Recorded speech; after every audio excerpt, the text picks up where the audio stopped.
দর্শক, ডিসেম্বর থেকে এ পর্যন্ত আপনারা জানেন যে বিশ্বজুড়ে যে দুশ্চিন্তা ছিল করোনা ভাইরাস নিয়ে, প্রচুর প্রাণহানি, প্রচুর আক্রান্ত দেখেছে বিশ্ব।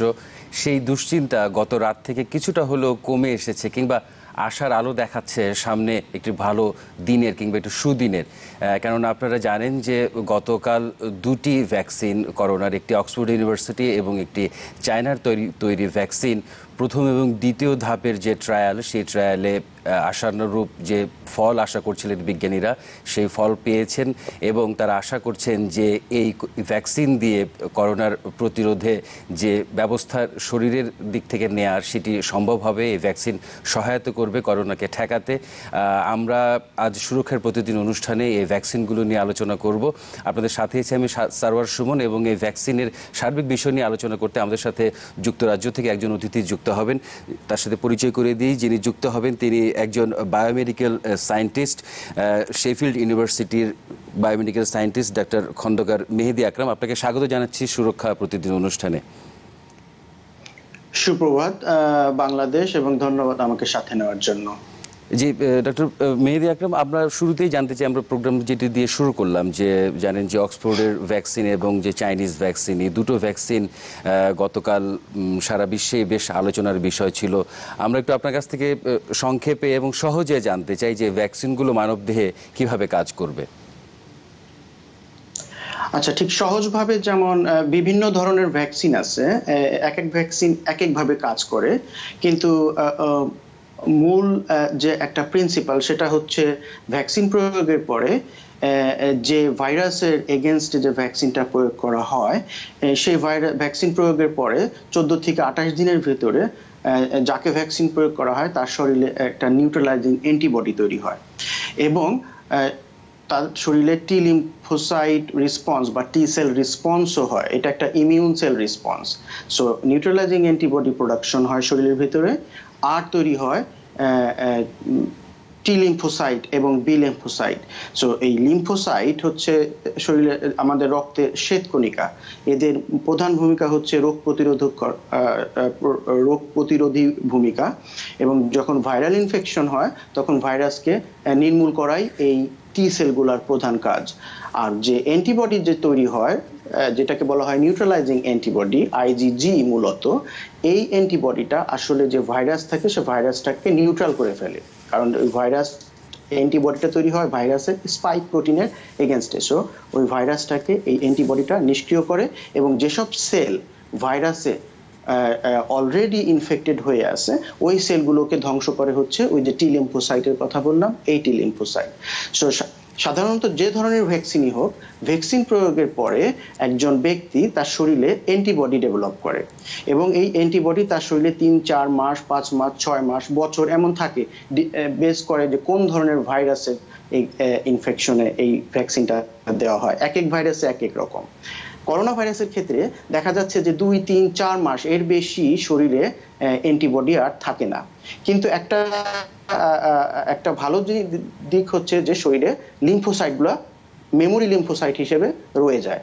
তার মানে পরবর্তীতে যখন ওই ভ্যাকসিনেটেড পারসন বা ব্যক্তিটি ভাইরাসের দ্বারা সংক্রমিত হয়, সাথে সাথেই তার শরীরে থাকা অ্যান্টিবডি ওই ভাইরাসকে নিষ্ক্রিয় করে, অথবা তার শরীরে থাকা যে লিম্ফোসাইটগুলো, আমরা বলি মেমোরি লিম্ফোসাইট, ওই লিম্ফোসাইটগুলো অ্যাক্টিভ হয়ে যায়, এবং ওই খুব দ্রুত 2-3 দিনের ভিতরে ওই ভাইরাসকে তারা নিষ্ক্রিয় করতে পারে।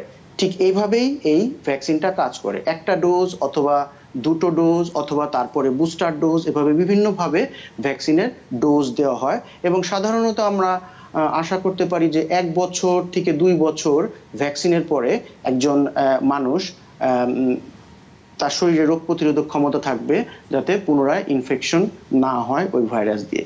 সো এভাবেই ভ্যাকসিনটা কাজ করে। ভ্যাকসিন সাধারণত দেওয়া হয় মাংসপেশিতে। যতগুলো ভ্যাকসিন এখন তৈরি হচ্ছে, সবগুলো ভ্যাকসিনই আসলে মাংসপেশিতে ইনজেকশন দেওয়া হবে।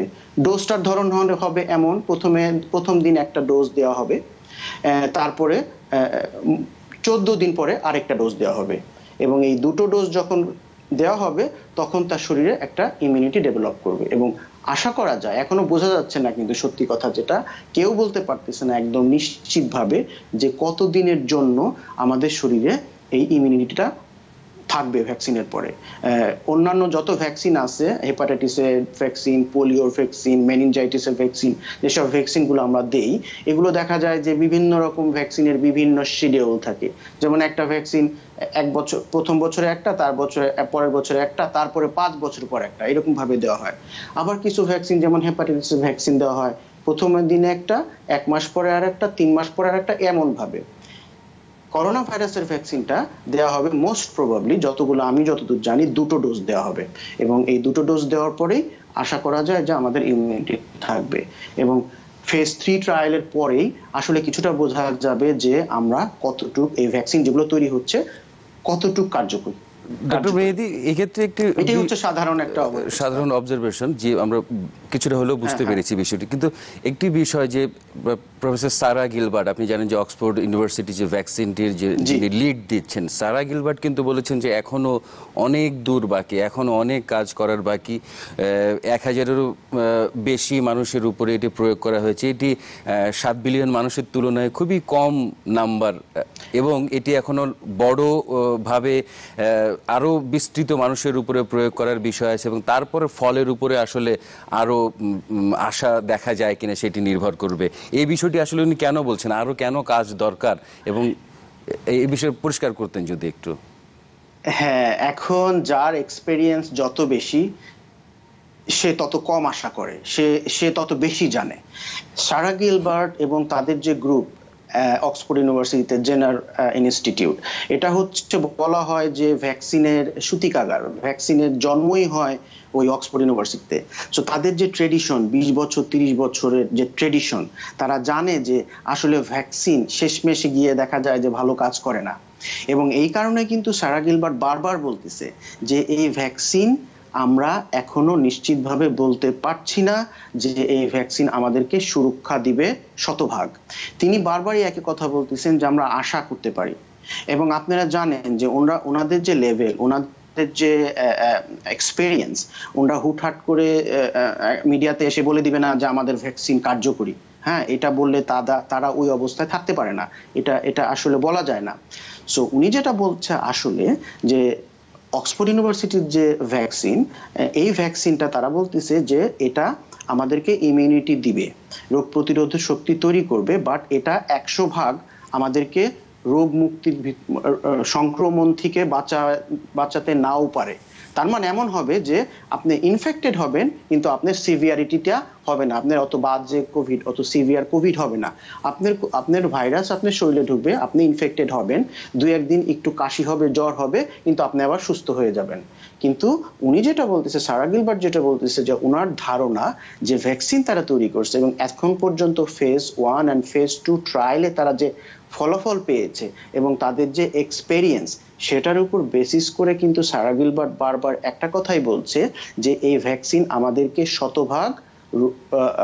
শতভাগ প্রতিরোধ করবে না। তার মানে এমন না যে আমরা এই ভ্যাকসিন দেওয়ার পরে আমরা আর ইনফেক্টেড হব না, আমরা ইনফেক্টেড হতে পারি, কিন্তু আমাদের কোভিড রোগটা সিভিয়ার আকারে যাবে না, এটাই উনি মিন করছেন। ল্যান্ডসেটে যে গবেষণা প্রতিবেদনটি প্রকাশিত হয়েছে, ওখানে কিন্তু দেখা যাচ্ছে যে অ্যান্টিবডি এবং টি সেলের কথা আপনি শুরুতেই বললেন, এই অ্যান্টিবডি টি সেল আসলে কতদিন মেয়াদ, কিংবা এটা কতদিন পর্যন্ত সুরক্ষা দেবে, এটি কিন্তু পরিষ্কার সেখানে করা হয়নি, কিংবা বিজ্ঞানীরা নিজেও এখনো নিশ্চয়ই সেই বিষয়ে পরিষ্কার ধারণা পাননি। ফেজ 1 এন্ড ফেজ 2 ট্রায়ালে এটা দেখা হয় না। ফেজ 1 এন্ড ফেজ 2 ট্রায়ালে শুধুমাত্র দেখা হয় যে ভ্যাকসিনের পরে আমাদের শরীর অ্যান্টিবডি তৈরি করতে পারে কি পারে না, নাম্বার 1। নাম্বার 2 দেখা হয় যে টি সেল রেসপন্স হয় কি হয় না, এটা হচ্ছে ইমিউন সেল কি আসলে প্রভাবিত হয় কিনা এই ভ্যাকসিন দিয়ে। হ্যাঁ, ইমিউন সেল যখনই ওই ভ্যাকসিনের সংস্পর্শে আসে, তখন ইমিউন সেল তার একটা স্মৃতি তৈরি করে। এই স্মৃতি ইমিউন সেলকে আমরা বলি মেমোরি সেল। এই মেমোরি সেলটা শরীরে থাকে। এখন কতদিন থাকবে সেটা খুব গুরুত্বপূর্ণ কথা। যেমন ধরেন, ভ্যাকসিন দেওয়ার পর আমাদের শরীরে যে অ্যান্টিবডি তৈরি হবে করোনা ভাইরাসের এগেইনস্টে, সেটা আসলে কতদিন থাকবে। এখন যেটা বলা হচ্ছে যে এটা আসলে 3 মাসের বেশি থাকবে না। তাহলে আপনি বলতে পারেন যে ভ্যাকসিন দেওয়ার পরে 3 মাস পরে তো আমার শরীরে অ্যান্টিবডি থাকবে না, তাহলে তো আমি আবার ইনফেক্টেড হয়ে যাব। না, কথা হচ্ছে না।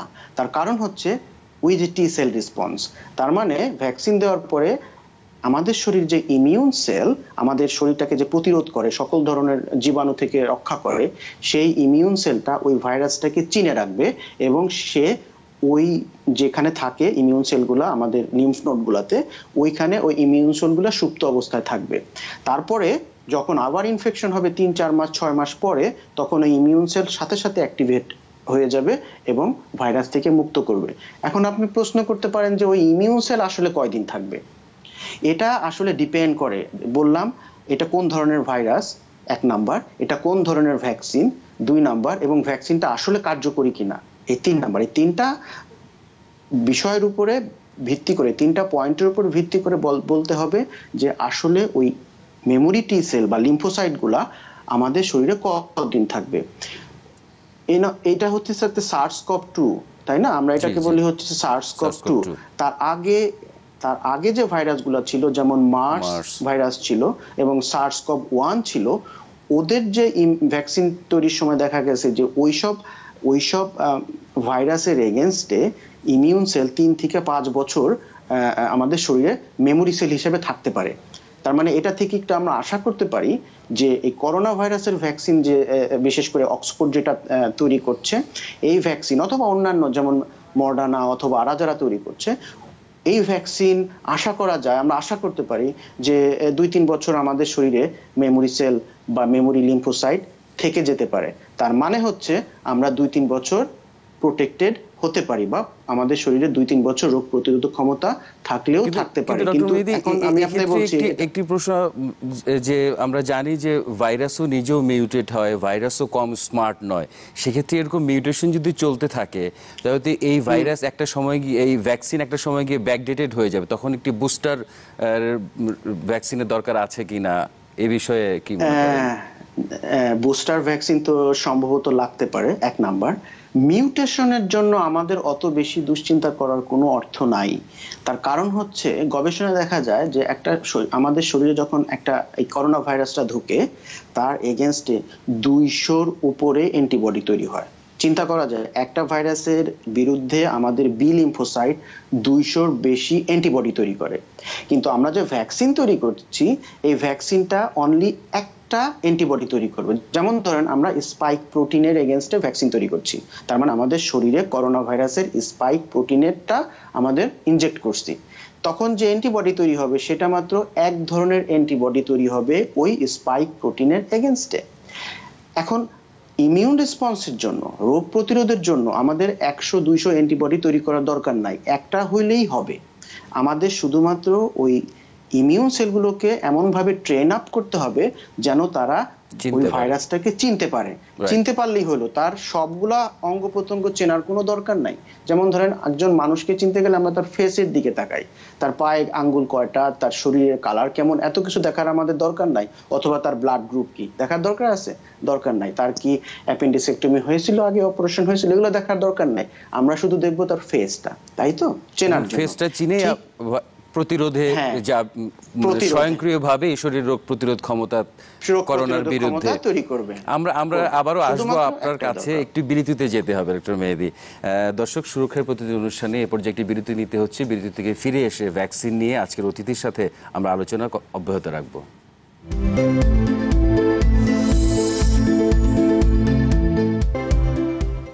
দর্শক, বিরতি থেকে ফিরে এসে আবারও স্বাগত জানাচ্ছি সুরক্ষার প্রতিনিধি অনুষ্ঠানে। আপনাদের সাথে আছি আমি সারওয়ার সুমন, এবং আজ করোনা নিয়ে, ভ্যাকসিন নিয়ে আমরা কথা বলছি। ভ্যাকসিন নিয়ে কথা বলতে স্কাইপে আমাদের সাথে যুক্তরাজ্য থেকে সংযুক্ত আছেন শেফিল্ড ইউনিভার্সিটির বায়োমেডিক্যাল সায়েন্টিস্ট ডক্টর খন্দকার মেহেদী আকরাম। ডক্টর খন্দকার মেহেদী আকরাম, বিরতিতে যাবার আগে আমরা আসলে ভ্যাকসিনের যে শুরুর কথাবার্তাগুলি, এগুলো নিয়ে কথা বললাম। এখন আমরা আসি একটু সেফটি কিংবা নিরাপত্তার দিকটিতে। আমরা জানি যে বিশ্বের ইতিহাসে এত দ্রুত কোনো ভ্যাকসিন নিয়ে গবেষণা এবং সেটি সামনে আসে, এটি কখনো হয়নি। কিন্তু এক্ষেত্রে সেফটির যে বিষয়টি, এটি কি কম্প্রোমাইজ করার তো নিশ্চয়ই কোনো সুযোগ নেই, এবং এ বিষয়ে আপনি কতটুকু ধারণা দিতে পারেন? ভ্যাকসিনের প্রসঙ্গ আসলে প্রথম সবচেয়ে আগে যেটা আসে সেটা বলা হয় সেফটি। এটা নিয়ে অনেক ইস্যু হয়েছে, এটা নিয়ে অনেক আন্দোলন হয়েছে। একটা গ্রুপ অলরেডি আছে যে ভ্যাকসিন আসলে আমাদেরকে ক্ষতি করে। এখন ভ্যাকসিন এর সেফটিটাকে ফার্স্টে দেখা হয়। তার পিছনে কারণ হচ্ছে ভ্যাকসিন যে তৈরি করা হয়, আপনাকে একটা উদাহরণ দিই, যেমন অক্সফোর্ডের যে ভ্যাকসিন, এটাকে বলা হয় অ্যাডিনোভাইরাস ভেক্টর ভ্যাকসিন। তার মানে ওরা যে ভ্যাকসিনটা তৈরি করছে, এই ভ্যাকসিনের যে বেস বা বা এই ভ্যাকসিনের যে ডেলিভারি মেথড, এটা হচ্ছে একটা বিশেষ ভাইরাসের মাধ্যমে। সেটা করোনা ভাইরাস না, কিন্তু এটা আর একটি ধরনের ভাইরাস, এটা শিম্পাঞ্জির অ্যাডিনো ভাইরাস। এই ভাইরাসটা সাধারণত আমাদের ঠান্ডা, হালকা যে সর্দি কাশি হয়, ঠান্ডা লাগে, এই ভাইরাসের মাধ্যমে হয়। তো ওরা করছে কি, এই ভাইরাসটাকে একটু ইঞ্জিনিয়ারিং করছে যাতে এই ভাইরাসটা আর প্রলিফারেট না করে শরীরে। এই ভাইরাসটা দেওয়ার পরে ওই ভাইরাস আর বৃদ্ধি হয় না, শুধুমাত্র অ্যান্টিবডি তৈরি করে, অ্যান্টিজেন রেসপন্স করে। মানে ভ্যাকসিনও একরকম ভাইরাস এবং সেটি ইনঅ্যাক্টিভ আকারে মানুষের শরীরে দেয়া হয়। হ্যাঁ, এখন আমি যেমন একটা উদাহরণ দিই, এই অক্সফোর্ডেরটা হচ্ছে জীবিত ভাইরাস, এটা ইনঅ্যাক্টিভ ভাইরাস না, বাট এটা হচ্ছে শিম্পাঞ্জির ভাইরাস। কিন্তু এটাকে বলা হয় যে এই ভ্যাকসিন ভাইরাসটাকে ইঞ্জিনিয়ারিং এর মাধ্যমে এটাকে এমন ভাবে কিছু জিন সরিয়ে ফেলা হয় ভাইরাস থেকে, যাতে এই ভাইরাসটা আর আমাদের তেমন ক্ষতি করতে পারে না। চীনের যে ভ্যাকসিনটা সিনোভ্যাক, এই ভ্যাকসিনটা ইনঅ্যাক্টিভেটেড ভাইরাস। তার মানে এই ক্ষেত্রে আবার ওরা করোনা ভাইরাসটাকে নিয়েছে, কিন্তু কেমিক্যাল ট্রিটমেন্টের মাধ্যমে এটাকে নিষ্ক্রিয় করে ফেলছে এবং তারপরে তারা ইনজেক্ট করবে। তাহলে দেখেন, আবার যেটা মডার্নার যে ভ্যাকসিন, আমেরিকার যে মডার্না যে ভ্যাকসিনটা করছে, এটা এমআরএনএ ভ্যাকসিন। তার মানে তারা আমাদের শরীরে একটা জিন প্রবেশ করায় দিচ্ছে। এই জিনটা ভাইরাসের জিন। এই জিনটা আমাদের শরীরের মাংসপেশি কোষে গিয়ে নতুন করে প্রোটিন তৈরি করবে। তার মানে দেখেন, এই সবগুলো জিনিসই খুব অ্যাক্টিভ। তার মানে এগুলো বায়োলজিক্যালি অ্যাক্টিভ ম্যাটেরিয়ালস। এই জিনিসগুলা আমাদের শরীরে যখন প্রবেশ করানো হয়, আমাদের শরীর কিভাবে রিয়াকশন করবে এটা বোঝা খুবই দরকার। যদি আমাদের ইমিউন রেসপন্সটা খুব খারাপভাবে হয়, তাহলে এটা আমাদের শরীরের ক্ষতি করে ফেলবে। হ্যাঁ, যদি এই ভাইরাসটা শরীরের ভিতরে গিয়ে আরো অন্য অসুখ তৈরি করে, সেটা আমাদের জন্য খারাপ। এই কারণে বলা হয় যে ভ্যাকসিনের জন্য সেফটি ফার্স্ট, কতটুক নিরাপদ এটাই ফার্স্টে দেখা হবে। এই কারণেই কিন্তু এই ক্লিনিক্যাল ট্রায়ালগুলা, এবং এটা বোঝার জন্য 3টা ফেজে ক্লিনিক্যাল ট্রায়াল করা হয়: phase 1, phase 2 and phase 3। Now phase 1 and phase 2 প্রাথমিক দুটো ক্লিনিক্যাল ট্রায়াল, যেটা মানুষের উপরে করা হয়। এই দুটো ক্লিনিক্যাল ট্রায়ালের প্রধান কাজ হচ্ছে সেফটি কতটুক ভাইরাসটা, যে ভ্যাকসিনটা, সেটা বোঝা, এবং ওই ভ্যাকসিনটা কতটুক কার্যকরী সেটা বোঝা। তার মানে ইমিউন রেসপন্স কতটুক করে সেটা দেখা। তার মানে এই দুটো ট্রায়ালকে রিজার্ভ করাই হয়েছে সেফটি দেখার জন্য। এখানে অক্সফোর্ডের ভ্যাকসিনটা নিয়ে যত কথা হচ্ছে, এই অক্সফোর্ডের ভ্যাকসিনেও কিন্তু কিছু সাইড এফেক্টস দেখা গেছে, যে যারা ভলান্টিয়ার তাদের মধ্যে মাথা ব্যথা হয়েছে, কারো কারো হয়তো সর্দি হয়েছে। সাইড এফেক্ট যে একেবারে হয়নি তা কিন্তু নয় না এখন। এবং অক্সফোর্ডের যে ভ্যাকসিনের যে ট্রায়ালের যে রিপোর্টটা খুব পরিষ্কার রিপোর্ট, এবং তারা গ্রাফের মাধ্যমে দেখিয়ে দিয়েছে যে আপনার অ্যাডভার্স ইফেক্ট বা ক্ষতিকারক দিকগুলা কি কি ছিল। যেটাকে বলা হয়, দুই ধরনের অ্যাডভার্স ইফেক্ট হয় বা ক্ষতিকর প্রভাব পড়ে। একটা হচ্ছে নর্মাল বা খুব বেশি গুরুতর না, আর একটা হচ্ছে গুরুতর। সো অক্সফোর্ডের ভ্যাকসিন যে ফেজ 1 এবং ফেজ ট্রায়ালে কোনো রকমের কোনো গুরুতর ক্ষতিকর প্রভাব পরিলক্ষিত হয়নি। যেটা পরিলক্ষিত হয়েছে সেটাকে বলা হয় একটা নর্মাল, একটা কমন প্রবলেম। যেমন ধরেন, যেখানে ইনজেকশন দেওয়া হয়েছে ওই ইনজেকশনের জায়গায় ব্যথা, এটা একটা কমপ্লেন ছিল। আর একটা কমপ্লেন হচ্ছে যে তাদের সারা গায়ে ব্যথা হয়েছে, এটা একটা কমপ্লেন ছিল। আর একটা কমপ্লেন ছিল যে তাদের ঠান্ডা লাগা ভাব হয়েছে, তার মানে তাদের সর্দি লাগছে, অথবা মাথা ধরছে, অথবা জ্বর জ্বর অনুভূত হয়েছে। এখন আপনাকে কেন এমন হয়েছে, এই যে আমি বললাম যে অ্যাডিনো ভাইরাসটা নর্মালি আমাদের শরীরে কমন কোল্ড করে। তার মানে আমাদের শরীরে নর্মাল যে সর্দি হয় অথবা ঠান্ডা লাগে, এই অ্যাডিনো ভাইরাস দিয়েই হয়। তো তারা যখন আমাদের শরীরে ইনজেক্ট করবে অ্যাডিনো ভাইরাস, আমাদের শরীরেও একটা ইমিউন রেসপন্স করবে। এই ইমিউন রেসপন্স থেকে আমাদের এই অনুভূতিগুলো আসে, বা এই অ্যাডভার্স ইফেক্ট বা ক্ষতিকর যে প্রভাবগুলো আমরা বলি, যেমন জ্বর, গায়ে ব্যথা, এগুলো কিন্তু সবই ভাইরাল ইনফেকশনের লক্ষণ। এটা কিন্তু ভালো, এটা একদিকে ভালো। যখন আপনি ভ্যাকসিন দিবেন এবং আপনি যখন এগুলো অনুভব করবেন, বুঝতে হবে যে আপনার শরীরে ভ্যাকসিনটা ঢুকছে এবং আপনার শরীরে কোনো একটা বিক্রিয়া। যদিও গবেষকরা বলছেন যে প্যারাসিটামল দিয়ে এই মৃদু উপসর্গগুলো প্রতিকার পাওয়া সম্ভব, নিরাময় পাওয়া সম্ভব। আমরা আবারও আপনার কাছে আলোচনায় ফিরবো, একটু ছোট বিরতি নিয়ে ফিরতে হচ্ছে। দর্শক, সুরক্ষার প্রতিটি অনুষ্ঠানে একটি বিরতি নিচ্ছি, বিরতি থেকে ফিরে এসে আবার আলোচনা আমরা জারি রাখবো।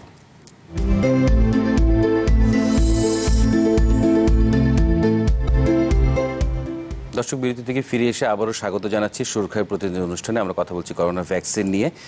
ডক্টর মেহেদী আকরাম, আমরা বিরতিতে যাবার আগে ভ্যাকসিনের আদ্যপান্ত নিয়ে আলোচনা করব, বাংলাদেশ নিয়ে আলোচনা করতে চাই।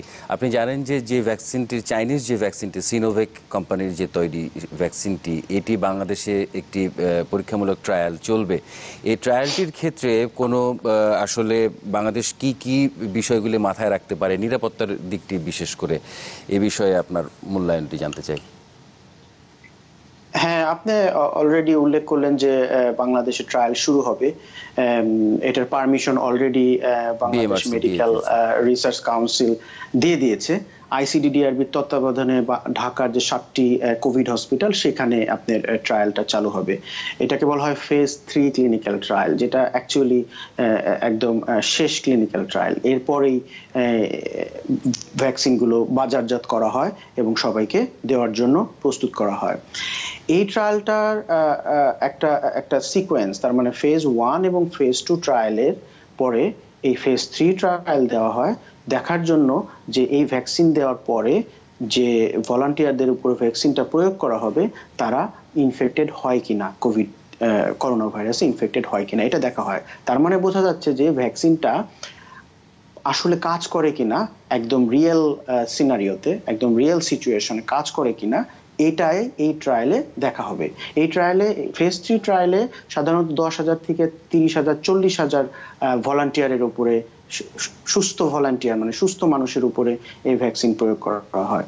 বাংলাদেশের জন্য যে চাইনিজ কোম্পানির কথা বললেন, সিনোভ্যাক বায়োটেক, ওদের যে ভ্যাকসিন করোনা ভ্যাক নামে এখন নাম করেছে তারা, আগে ছিল পিকোভ্যাক। এই ভ্যাকসিনটা এক ধরনের করোনা ভাইরাস ইনঅ্যাক্টিভেটেড ভ্যাকসিন। তার মানে করোনা ভাইরাসটাকে কেমিক্যাল ট্রিটমেন্টের মাধ্যমে ইনঅ্যাক্টিভ করে, নিষ্ক্রিয় করে, সেটার মাধ্যমে ভ্যাকসিন বানানো হয়েছে। তাদের আমি যে রেজাল্ট দেখেছি, যেটা প্রি ক্লিনিক্যাল রেজাল্ট খুবই আশাব্যঞ্জক, খুবই ভালো, কিন্তু তাদের ফেজ 1 এবং ফেজ 2 ক্লিনিক্যাল ট্রায়ালের রিপোর্টটা কিন্তু এখনো পরিষ্কার না।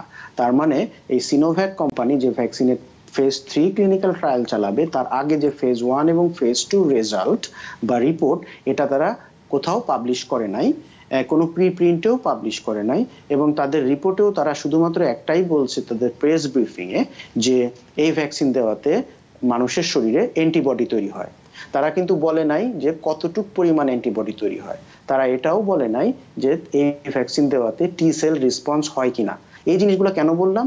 কারণ এই জিনিসগুলা থাকতে হবে একটা ভ্যাকসিনের কার্যকারিতা প্রদর্শন করার জন্য। সেক্ষেত্রে বাংলাদেশে কি সাবধান থাকা প্রয়োজন একটু? বাংলাদেশে যে ভ্যাকসিনটা দেওয়া হবে কিন্তু স্বাস্থ্যকর্মীদের উপরে। তার মানে এই ভ্যাকসিনটা দেওয়া হবে 2100 স্বাস্থ্যকর্মীর উপরে, এবং 2100 জন স্বাস্থ্যকর্মীকে কন্ট্রোল ডামি ভ্যাকসিন দেওয়া হবে, তারপর কম্পেয়ার করা হবে। হ্যাঁ, এখন এই হেলথ ওয়ার্কারদেরকে আমরা যে ভ্যাকসিনটা দিব, আমাদেরকে নিশ্চিত হতে হবে যে এই ভ্যাকসিনটা এক নাম্বার হচ্ছে কার্যকরী। কারণ ভ্যাকসিন দেওয়ার পরে তাদের তো আর পিপিই পরার দরকার নাই, ভ্যাকসিন দেওয়ার পরে তাদেরকে উন্মুক্ত থাকতে হবে। হ্যাঁ, তো যদি ভ্যাকসিনটা কার্যকরী না হয়, তাহলে ওই যে হেলথ ওয়ার্কারদের আমরা উন্মুক্ত করে দিলাম, তারা তো ইনফেক্টেড হবে। এবং আমরা জানি তাদের ভিতরে 1.5 ভাগ মানুষ মারা যায় কোভিডে। সো আমরা এই রিস্কটা নেওয়ার আগে আমাদেরকে 100 ভাগ যাচাই করতে হবে যে তাদের ফেজ 1 এবং ফেজ 2 ট্রায়াল যেই জিনিসগুলো আমরা চাই, তার মানে অ্যান্টিবডি লেভেল, হাই লেভেলের অ্যান্টিবডি টাইটার আর টি সেল রেসপন্স আসে কিনা। এটা কিন্তু এখনো সিনোভ্যাক কোথাও পরিষ্কারভাবে বলে নাই যে তাদের ভ্যাকসিনটা টি সেল রেসপন্স করে। তারা শুধু বলছে অ্যান্টিবডি তৈরি করে। এই শুধু অ্যান্টিবডি তৈরির উপরে বেস করে একটা ভ্যাকসিন কাজ করবে না, এই করোনা ভাইরাসের ভ্যাকসিন। 2 নাম্বার হচ্ছে যে তারা বলছে এটা নিরাপদ। এখন তারা যেহেতু বলছে নিরাপদ, আমরা এটা ধরে নিতে পারি নিরাপদ, কিন্তু তাদের এই যে টি সেল রেসপন্স এবং অ্যান্টিবডি টাইটারটা যেন পরিষ্কার মতো দেখা হয় মানুষের উপরে প্রয়োগ করার আগে, এইটুকু সাবধানতা নিতে হবে। আর যেহেতু এটা ইনঅ্যাক্টিভেটেড ভ্যাকসিন, সাধারণত ইনঅ্যাক্টিভেটেড ভ্যাকসিন তেমন কোনো সমস্যা করে না। আমরা আশা করি যে এটা তেমন কোনো বড় কোনো সমস্যা করবে না। যেমন ধরেন ইনঅ্যাক্টিভেটেড ভাইরাস অনেক সময় অ্যাক্টিভেট হয়ে যেতে পারে। অবশ্য এসব দিনে এখন আর হয় না, এখন অনেক বেশি কেয়ারফুল এই কোম্পানিগুলো। জি জি, আমরা কিছুটা হলো বুঝতে পেরেছি। ডক্টর মেহেদী, আমার সবশেষ প্রশ্ন যদি খুবই সংক্ষেপে উত্তর দেন, যে বিভিন্ন দেশ ভ্যাকসিন আবিষ্কার করছে, বাংলাদেশের মতো দেশগুলোর জন্য এই ভ্যাকসিন প্রাপ্তি এটি কোনো আমলাতান্ত্রিক জটিলতা কিংবা নানান রকম বিষয় আসলে থাকে, এগুলি হবে কিনা এবং এটি কিভাবে ডিস্ট্রিবিউট করা হবে ভ্যাকসিনগুলো, এটি যদি সংক্ষেপে বলতেন। আচ্ছা, সো বাংলাদেশ কিন্তু low and middle income country গ্রুপের ভিতরে পড়ে, এবং এই low and middle income country যাদের পার ক্যাপিটা ইনকাম কম, তাদের ভ্যাকসিনের নিশ্চয়তা দেয় হচ্ছে গাভি অ্যালায়েন্স। গাভি অ্যালায়েন্স একটা সংস্থা, তারা এনশিওর করে, নিশ্চিত করে যেন এই low income country and middle income country যেন এই ধরনের মহামারীর সময় ভ্যাকসিনটা সময় মতো পায়। সো আমাদের বাংলাদেশ ওই গাভির উপরই, গাভি অ্যালায়েন্সের উপরই ডিপেন্ড করে আছে। সো যখনই ভ্যাকসিন প্রোডাকশন হবে তখন আমরা ওই ভ্যাকসিন পাবো, পরের দিন না হোক মাসখানিকের ভিতর পাবো। আমাদের ভ্যাকসিনের সোর্স সম্ভবত হবে ইন্ডিয়া, কারণ ইন্ডিয়া 1 বিলিয়নের ডোজ ভ্যাকসিন তৈরি করবে। মোস্ট প্রবাবলি তারা এই ভ্যাকসিনটা অ্যাস্ট্রাজেনেকার সাথে কন্ট্রাক্ট করেই তৈরি করার কথা সম্ভবত। হ্যাঁ হ্যাঁ, ইন্ডিয়াতে বেশ কয়েকটা ইনস্টিটিউট আছে, কিন্তু যেহেতু এই গাভি এইসব ব্যাপার মেইনটেইন করবে, সেহেতু আমার মনে হয় বাংলাদেশে অতটা দুশ্চিন্তাগ্রস্ত হওয়ার কোনো কারণ নাই। আমরা ভ্যাকসিন পাবো, যে কোনো ভাবেই হোক, চায়না থেকেই হোক অথবা গাভি অ্যালায়েন্সের মাধ্যমেই হোক, আমরা ভ্যাকসিন পাবো। আমরা সেটাই আশা করি। অসংখ্য ধন্যবাদ। আমরা আশা করতে পারি। হ্যাঁ জি, আপনাকে অসংখ্য ধন্যবাদ ডক্টর খন্দকার মেহেদী আকরাম। আমরা আশা করি যে ভবিষ্যতে কোনো অনুষ্ঠানে আবারও আপনার সাথে কথা হবে। দর্শক সুরক্ষার প্রতিনিধি অনুষ্ঠানে আজকের মতো বিদায় নিতে হচ্ছে। আগামীকাল নিশ্চয়ই নতুন কোনো অতিথির সাথে নতুন কোনো বিষয় নিয়ে কথা হবে। সে পর্যন্ত সবাই সুস্থ থাকুন, নিরাপদে থাকুন।